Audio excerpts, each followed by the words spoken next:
Well, bear with me if you will. I continue to be a tired tookie or a lagging dragon. Almost forgot to hit the start button for the video. But it is Monday and that means press conferences. To start with some updates on individual players. Lance Dixon was suspended for the Oklahoma State game, and it is an indefinite suspension. So we still don't know exactly what he did.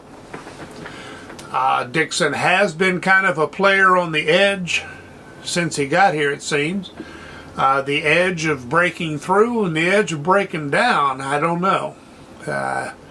Which way he's going to fall seems like it is about to be determined. Rimac will be available this coming week. It's not clear at this point whether or not he will start, but he will be available. That would move Yates back to left guard in all likelihood, unless Hubbard has taken that in the meantime. And it does seem that Yates is better at right guard than left guard, so it would be an improvement all around. Of course, we don't know how well Rimac will play, if he is completely back or not. Of course, Horton played more this week, and of course that's partly because Clement injured. That injury, we still don't know. He is almost certainly out for this game. Hopefully not an extended time. Horton has been a little slow to start this season because he's had a nagging shoulder injury that is now cleared up. He's practiced fully and well for the last 3 weeks, and we saw the results of that in the last 2 weeks. So that is a positive. It turned out with Hayes that he just had a cramp when he got up. Kind of weird. They couldn't use him for the onside kick. In theory, I guess they could have if they had known it was a cramp, but by the time they got it diagnosed and sorted out, that was that. Not an injury update, but on Justin Johnson, Coach Brown did specify that he has earned more playing time and will get it. Comment on Raheem White is that he has to do better in practice. He is not earning the playing time, and both Brown and Scott say we need him to get his act together. He does some things the team could particularly use. But learning how to practice just what it takes that is a learning curve in and of itself. Not a knock against White. In some respects, he just got off to a fast start that we expected, maybe too much too fast. Well, too fast isn't something you should say about White. Maybe just too much. Certainly isn't too fast. He's very fast. There's no such thing in football as too fast. Things that Coach Brown noticed, obviously we have not finished well on defense. Played well for 3 quarters. They, remember they did, there were some missed tackles, but the defense was managing to stiffen when needed. Gordon was frequently being stopped for losses or short gains. He had a couple of long runs, but not really consequential ones until things fell apart in the 4th quarter.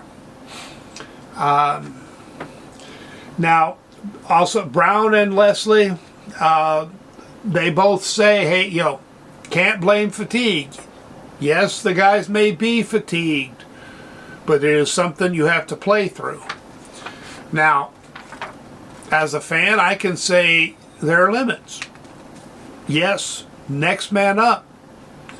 But every person, every team has limits for what you can reasonably expect them to do. We have 3 linebackers out. We did not have Dixon. We have 2 defensive backs out. That is simply the situation. Yes, the team has to find a way to play through it, but the chances that they are going to play as well as if they had all of those starters or significant contributors, that's just not likely to happen. It just sucks, but yeah. The coaches are adjusting and adapting with what they've got. You don't get to do trades or grab a free agent or pull somebody off of somebody else's practice squad or something like that. This is college.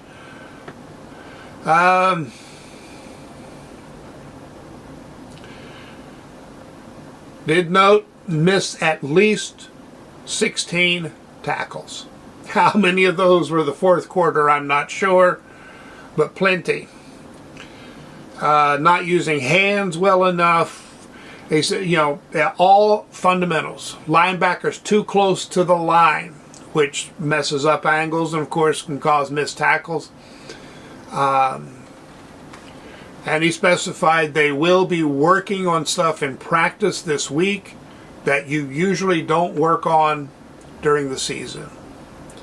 So, aware of the problem, have a response in mind.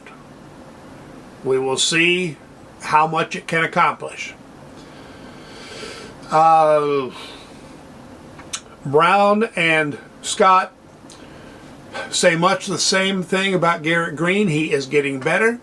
His decision making is better. The mistakes that he makes tend to be critical ones. The most obvious in this game were the interception and the bad read on 4th down. And yeah, even Green says, hey, he missed the read. No, actually, well, Green says he missed the read and shouldn't have. Whether he missed the read or never really read it and just somewhere in his mind was always going to take the ball because, you know, it's his psychology. And sometimes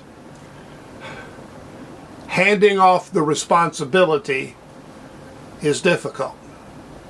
But it's what he should have done. Coaches know it. He knows it. He will do better.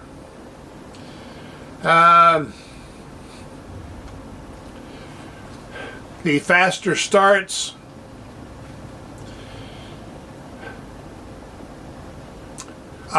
Scott thinks it's mostly a mentality that, you know, he said the team has the confidence, the offense has the confidence, they know they can score. The mentality they have when they are down, they manage to come back. They are sharper in those moments. They have to play with the same mentality all 4 quarters, right from the beginning. It is something they will be working on more in this week's practice. Now, Brown typically has been good at scripting plays to start the game.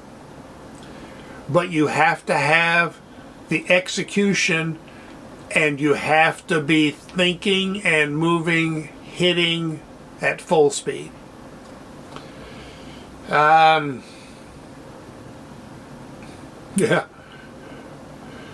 OSU got 17 points off of turnovers. West Virginia got 2 turnovers, 0 points. That's not good enough. Practiced on Sunday night, which they don't normally do, but said he wanted to get this game kind of flushed out of their system So they practiced Sunday night, turned Monday into their off day. And in terms of bringing pressure, which is something I've said is key, and I think, yeah, the coaches will agree with that, but just because it's key, Coach Brown pointed out that it's kind of difficult against Oklahoma State because they get the ball out so quickly. Said the times they brought pressure, they typically just didn't get there. Leslie, when asked if he would like to do something to improve the pass rush, he said, yeah.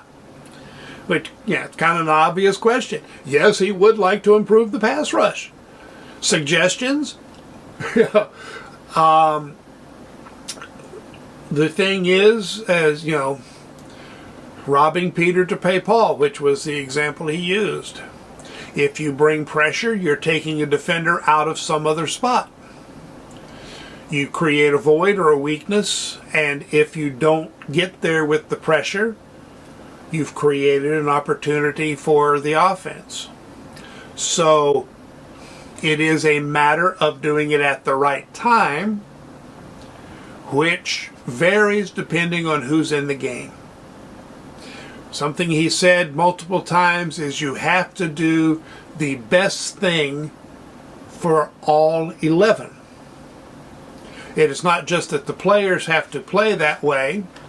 You have to call the game that way. Your scheme, you know, he was also asked, you know, can they do anything schematically to help the linebackers? And I say, well, you know, yeah, robbing Peter to pay Paul. You do something to help the linebackers. You are likely taking away from somebody else.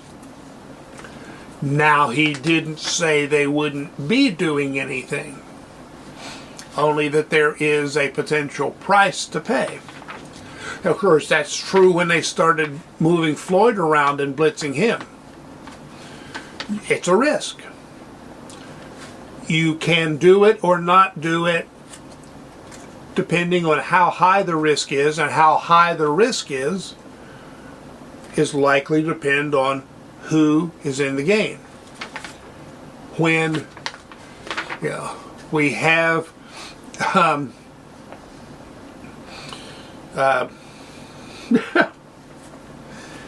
yeah. Okay. The brain just kind of walked out. Cutter. When we have Cutter in the game, the risk in bringing pressure, doing stunts, anything fancy goes up. Lathan had more experience. Now, Leslie definitely wants to point out Cutter is good. He plays hard. He makes mistakes because he plays hard. He's thinking too much. He's overrunning some things. But he does things the right way. He will learn. He will get better. How fast? Big question. How much can we do in the meantime? Also a big question. On that same line, Coach Brown did note that Caden Beiser will play early this week. Didn't say anything about Favris. Favris did get in for a few plays. Beiser has not really been getting significant playing time. I think he's been special teams. But that's going to change. Let's see, is there anything else?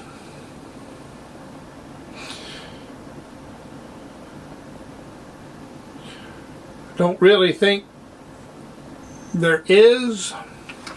I do want to note that if you watch the interviews, you should note that the coaches don't shy away from things. They tell you the situation. They tell you, okay, guys are tired, they've got to play when they're tired. We don't have a lot of depth at this point. You got to play when you're asked to play. They're not making excuses, but they do give us details. They don't shy away from anything. Need to appreciate that. Doesn't always happen. I have watched press conferences for some other teams, and I'm not really impressed with how they do some of it. So we are in a tough situation. We're going to work through it. The coaches are going to adjust as best they can. What they have to work with is limited. What they will do with it is going to be the best they can, and then they will also adjust. Well, I think that's it for today's mutterings and updates. We'll possibly see you later in the week. I am hoping to be more energetic by that point. I am not necessarily counting on it. There's kind of a lot going on. But I do hope to talk to you again sometime. Until then, so long.